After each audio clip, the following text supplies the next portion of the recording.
Petropavlovsk is one of the largest international mining companies successfully operating in Russia. Few major international mining companies have tried and failed to mine in Russia. What is the secret formula of your success? Luck must count for a lot, but I think that the two most important things are the fact that we, at a very early stage, managed to form a partnership between the 4 or 5 people who actually started and founded the business, the most important of whom is my Russian partner, Pavel Maslovsky. We have developed a wonderful ability to get on and to manage the way that the company is run, entirely based on trust. When we started the business, Pavel and I sat down in our garden at home with a bottle of red wine, a piece of paper and a pencil, and sketched out a plan. I sketched out a plan as to how it might work. And he changed a few things, and that was the basis on which we've always operated. We've lost the piece of paper, but it's based entirely on the trust that we have managed to have together. The other is that we've managed to understand each other's country. When I went there, Russia was in quite a mess. I started business there in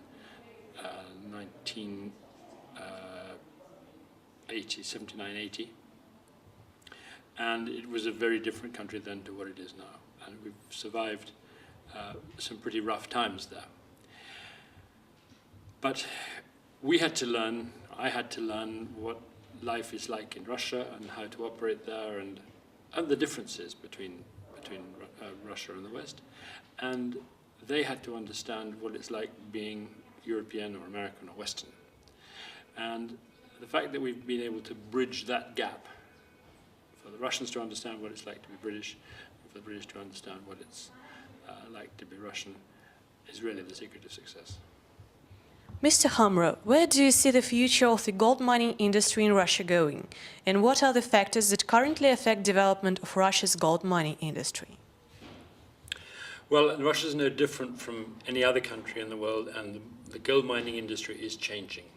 Throughout the world, the mining companies are running out of easy-to-process, non-refractory ore. And the future of gold mining is refractory.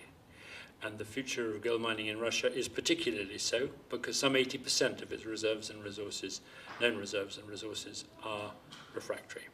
Refractory ore is just harder to process. It's not impossible, and with various forms of treatment, it can be done. We have selected pressure oxidization as a method of recovering the gold from the ore, doing in some 45 minutes what it took Mother Nature some 4 or 5 million years to do. And we think that we have changed that, and I think that gives us a very strong and leading position in the future of gold mining in Russia. Not so much mining, but processing. Our industry is as much to do with processing the ore once it gets out of the ground as it is actually to digging it. And that puts us in a very strong position compared to our competitors.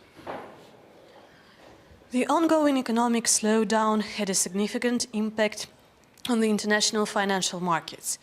What is your advice to the Russian and CIS mining companies who are planning to raise capital in London and other global capital markets? There's no doubt that there is a huge lack of enthusiasm for mining companies in general amongst the investor community. The investor community is being asked to invest in projects which have a 15-year investment horizon, and their own investment horizon is about 15 minutes. So if you're thinking of listing your company anywhere in the world, you have to remember that you have a very unwilling investor base.